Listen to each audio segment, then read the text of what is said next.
आप सुन रहे हैं समाचार एजेंसी ऑफ इंडिया का ऑडियो बुलेटिन। नमस्कार, आप सुन रहे हैं समाचार एजेंसी ऑफ इंडिया में बृहस्पतिवार 11 जून 2020 का प्रदेश स्तरीय ऑडियो बुलेटिन। अब आप रीना सिंह से समाचार सुनिए। देश में कोरोना के संक्रमित मरीजों की तादाद 2,87,754 पहुंच गई है। राहत वाली बात यह है कि देश में कुल एक्टिव मरीजों की तादाद से ज़्यादा ठीक होने वालों की तादाद हो गई है। देश में अब तक सक्रिय मरीजों की तादाद 1,38,275 एवं रिकवर्ड मरीजों की तादाद 1,41,348 है। जिनका निधन हुआ है उनकी संख्या 8,348 है। मध्य प्रदेश में कुल संक्रमित मरीजों की तादाद का आंकड़ा 5 अंकों में पहुंच गया है। पर राहत की बात यह है कि ठीक होने वाले मरीजों की तादाद बहुत बढ़ गई है।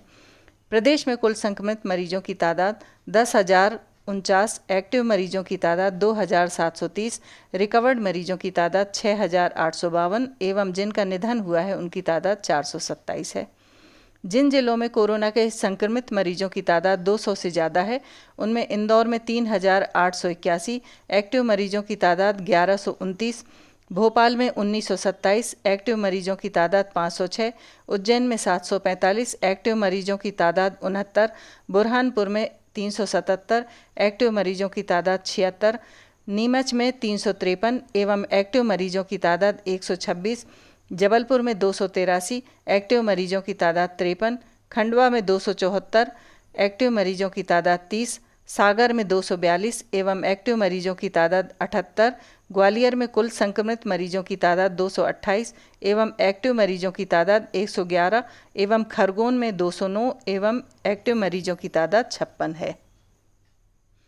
कोरोना महामारी के चलते 20 मार्च 2020 से बंद बांधवगढ़ टाइगर रिजर्व का कोर जोन 15 से 30 जून तक पर्यटकों के लिए वापस खुलने जा रहा है। वर्षा ऋतु के दौरान पर्यटक बफर जोन में भ्रमण कर सकेंगे। रिजर्व के क्षेत्र संचालक विसेंट रहीम की अध्यक्षता में हुई बैठक में उक्त निर्णय लिया गया एवं राष्ट्रीय बाघ संरक्षण प्राधिकरण की एडवाइजरी और गाइडलाइन पर विस्तृत चर्चा की गई। बैठक में हुई चर्चा अनुसार बांधवगढ़ टाइगर रिजर्व को खोलने संबंधी तय किए गए दिशा निर्देशों का प्रस्ताव शासन को भेजा गया है, जिसमें पर्यटकों को प्रवेश गाइडलाइन के आधार पर ही मिलेगा। 10 वर्ष से कम और 65 वर्ष से अधिक आयु के पर्यटकों को प्रवेश नहीं दिया जाएगा। आईडी कार्ड से दूर दिखाना होगा। 6 पर्यटक एक ही परिवार से हैं तो उन्हें एक ही जिप्सी में प्रवेश दिया जाएगा। अगर एक परिवार से नहीं है तो एक जिप्सी वाहन में 4 पर्यटक भ्रमण करेंगे।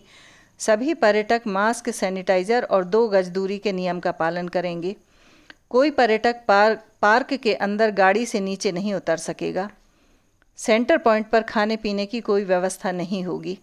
जिप्सी वाहन में प्रवेश और वापस आने पर वाहन मालिक को स्वयं ही सैनिटाइज कराना होगा। इसके साथ ही होटल मालिक पार्क जाने से पूर्व पर्यटकों की थर्मल स्क्रीनिंग करेंगे। साथ ही पर्यटन गेट पर भी पुनः थर्मल स्क्रीनिंग होगी।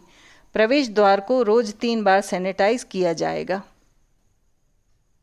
पर्यटकों के संपर्क में आने वाले जिप्सी चालक और गाइड मास्क और सैनिटाइजर का उपयोग अनिवार्य रूप से करेंगे। कोरोना जैसे लक्षण दिखने पर पार्क में प्रवेश हरगिज नहीं दिया जाएगा और तत्काल जानकारी प्रशासन को दी जाएगी। क्षेत्र संचालक ने बताया कि सभी जिप्सी वाहन में सीट कवर नहीं होगा। पार्क के अंदर थूकना प्रतिबंधित रहेगा। पानी की बोतल और खाने पीने की चीज़ें डस्टबिन में न डालकर वाहन के अंदर रखना होगा। सड़क सुरक्षा से संबंधित नोडल विभाग प्रदेश स्तर पर सड़क दुर्घटनाओं को कम करने की दिशा में जन जागरूकता अभियान की जानकारी संबंधित लीड एजेंसी कार्यालय में उपलब्ध करवाएं। निर्माण एजेंसियां ब्लैक स्पॉट पर परिशोधन की कार्यवाही सुनिश्चित करें। यह निर्देश राज्य स्तरीय सड़क सुरक्षा सेल की बैठक में सहायक पुलिस महानिरीक्षक प्रशांत शर्मा ने दिए। पुलिस प्रशिक्षण एवं शोध संस्थान में आगामी राज्य सड़क सुरक्षा परिषद में राज्य सड़क सुरक्षा क्रियान्वयन समिति की बैठक की तैयारियों के संबंध में समीक्षा की गई। सहायक पुलिस महानिरीक्षक ने कहा कि प्रत्येक निर्माण एजेंसी कम से कम 3 ब्लैक स्पॉट का हर माह रेक्टिफिकेशन करे। ब्लैक स्पॉट का भौतिक सत्यापन सहित थर्ड पार्टी ऑडिट की रिपोर्ट भी दे। संबंधित विभागों के अधिकारियों को प्रशिक्षण के लिए नामांकित करने की कार्यवाही भी की जाए।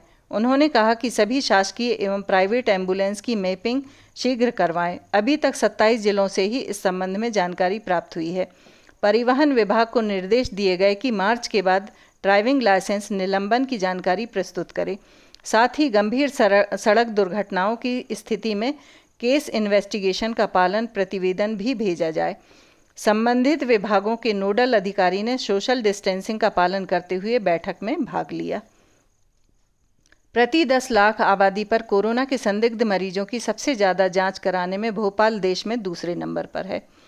इस मामले में पहले नंबर पर मुंबई है। यहाँ प्रति 10 लाख आबादी पर 78,000 लोगों की जांच कराई गई है। दूसरे नंबर पर भोपाल में हर 10 लाख आबादी पर 25,000 लोगों की जांच कराई गई है। मध्य प्रदेश की 8.50 करोड़ आबादी के मान से प्रति 10 लाख आबादी पर 2630 सैंपल लिए गए हैं, जबकि देश की 1 अरब 35 करोड़ आबादी के मान से प्रति 10 लाख आबादी पर 3749 सैंपल लिए गए हैं। भोपाल के कलेक्टर तरुण पिथोड़े व चिकित्सा विशेषज्ञों का कहना है कि ज़्यादा सैंपल लेने से पॉजिटिव मरीजों का आंकड़ा भले बड़ा दिखाई देता है, लेकिन बीमारी को जल्दी पकड़ लिया जाता है।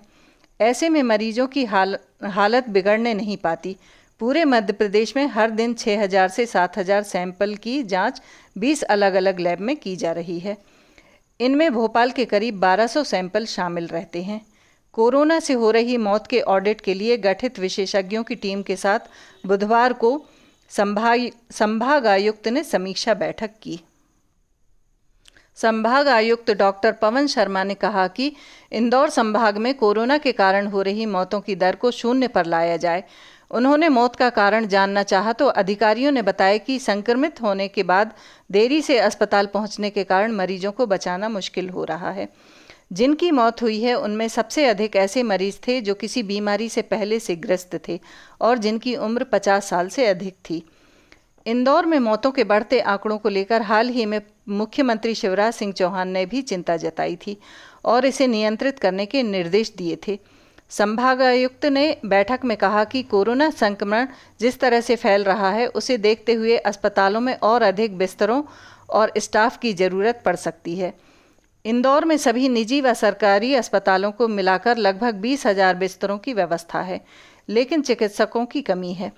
बैठक में MGM मेडिकल कॉलेज की dean doctor Jyoti Bindal, doctor Salil Bhargav, Indore medical association के अध्यक्ष डॉक्टर सतीश जोशी उपस्थित थे। हर मृतक की अलग फाइल बने। बैठक में संभाग आयुक्त ने निर्देश दिया कि कोरोना से मृत प्रत्येक रोगी की अलग अलग फाइल बनाई जाए। कॉन्टैक्ट हिस्ट्री के जरिए पता लगाया जाए कि कोरोना का संक्रमण कहां से हुआ है। उन्होंने कहा कि मरीजों की तुरंत जांच और समुचित इलाज से मृत्यु दर में कमी आएगी। इसे 0 तक लाना है। इस संबंध में हर हफ्ते समीक्षा बैठक की जाएगी। कोरोना से मौत के मामले में इंदौर संभाग में इंदौर के बाद बुरहानपुर में सबसे गंभीर स्थिति है। 161 मौतों के साथ इंदौर पहले, जबकि 20 मौतों के साथ बुरहानपुर दूसरे नंबर पर है। इसके बाद क्रमशः खंडवा 17, खरगोन 13, धार 4, झाबुआ 1 है। मेडिकल कॉलेजों को सौंपी जिम्मेदारी शासन ने इंदौर के MGM मेडिकल कॉलेज को इंदौर, धार, झाबुआ और बड़वानी जिले के डेथ ऑडिट की जिम्मेदारी दी है, जबकि खंडवा मेडिकल कॉलेज को खंडवा, बुरहानपुर और खरगोन की जिम्मेदारी सौंपी गई। मध्य प्रदेश के उज्जैन स्थित ज्योतिर्लिंग महाकालेश्वर मंदिर में भक्तों का प्रवेश शुरू होने के दूसरे दिन मंगलवार को भी सामान्य दर्शन हुए। पहले दिन कॉल सेंटर व ऐप समय पर शुरू नहीं होने से मात्र 1664 भक्त बुकिंग करा पाए थे, लेकिन मंगलवार को चारों स्लॉट की बुकिंग फुल थी। 2800 भक्तों ने भगवान महाकाल के दर्शन किए। दर्शनार्थियों की संख्या को देखते हुए बुकिंग व्यवस्था में बदलाव किया गया है। अब श्रद्धालु 1 दिन की बजाय 3 दिन पहले भी बुकिंग करा सकते हैं। महाकाल मंदिर की IT शाखा के प्रमुख राजकुमार सिंह ने बताया, अग्रिम बुकिंग के आधार पर 4 स्लॉट में 700 भक्तों को दर्शन की अनुमति दी जा रही है। दर्शनार्थी महाकालेश्वर ऐप पर स्थान खाली रहने तक 24 घंटे में कभी भी बुकिंग करा सकते हैं। टोल फ्री नंबर 1800-233-1008 पर सुबह 10 से रात्रि 10 बजे के बीच ही बुकिंग की सुविधा रहेगी।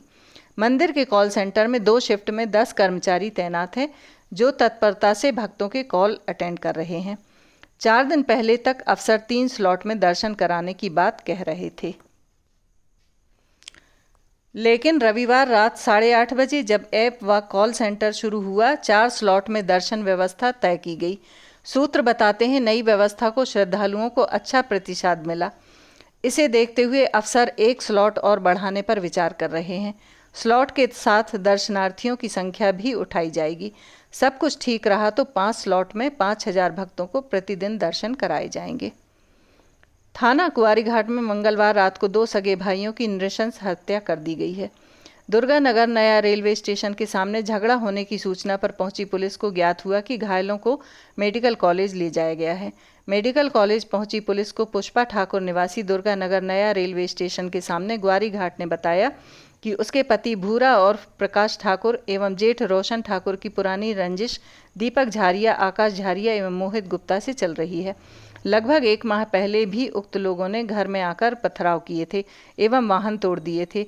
मां लता ठाकुर को एवं उसे चोटें लगी थी, जिसकी रिपोर्ट थाने पर की थी। मंगलवार रात को उसके पति भूरा और प्रकाश ठाकुर तथा जेठ रोशन ठाकुर दोपहर लगभग 2:30 बजे ड्यूटी से घर खाना खाने आए थे, फिर वापस ड्यूटी पर चले गए।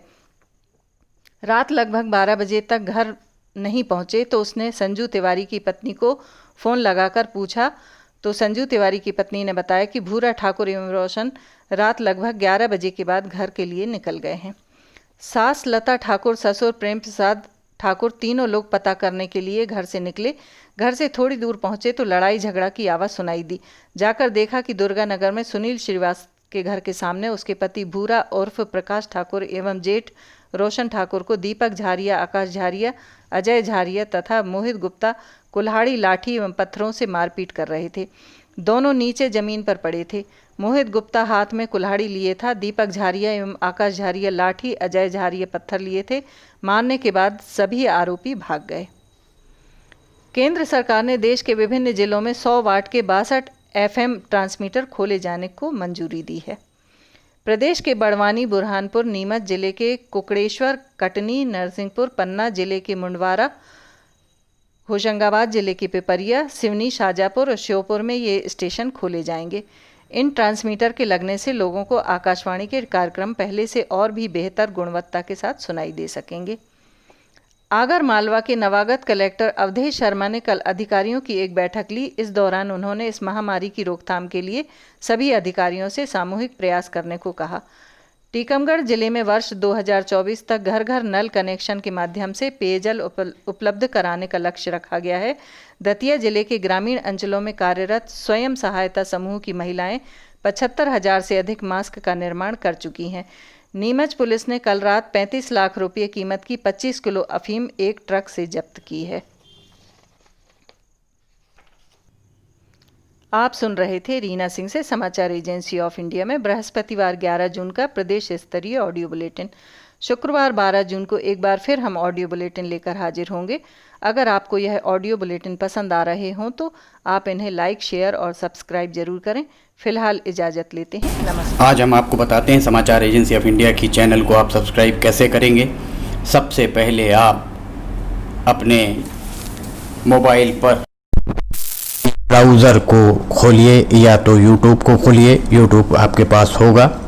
YouTube पे आप उसके बाद सर्च बटन दबाइए। सर्च में आप लिखिए LIMTYKHARE। इस तरह आप ये स्पेलिंग लिखिए। इसके बाद ये खुला दिखेगा आपको। ये देखिए आप, ये आपको खुला दिख रहा है। इसमें आप देखिए लाल रंग से सब्सक्राइब आपको जो दिख रहा है, सामने दिख रहा है, इसको आप दबाएंगे। जैसे ही आप दबाते हैं उसके बाद इसका रंग लाल नहीं रह जाएगा। इसके बाद इसके दाएं कोने की तरफ जाइए। दाएं कोने में आप देखिए पर्सनलाइज, नन और ऑल आपको दिख रहा है। आप ऑल को क्लिक कर दीजिए। जैसे ही आप ऑल बटन दबाते हैं आपका काम हो जाएगा। इसके बाद आपको समाचार एजेंसी ऑफ इंडिया पर जितने भी वीडियोस डलेंगे वे तुरंत ही आपको मिल जाएंगे। इस तरह से आप समाचार एजेंसी ऑफ इंडिया की वेबसाइट जो है समाचार एजेंसी ऑफ इंडिया का चैनल, इस चैनल को आप सब्सक्राइब कर लेंगे और आपको एक के बाद एक जितने भी वीडियोस अपलोड होंगे सारे के सारे वीडियोस आपको मिलना चालू हो जाएंगे। इस तरह से आप ज़रूरी जानकारियाँ, ज़रूरी ख़बरों, ज़रूरी अन्य चीज़ों से वंचित नहीं रह पाएंगे। समाचार एजेंसी ऑफ इंडिया का यूट्यूब चैनल आप सब्सक्राइब करें और पल पल की जानकारियाँ आपको लगातार मिलती रहेंगी। इस तरह आप कर सकते हैं इसे सब्सक्राइब। नमस्कार।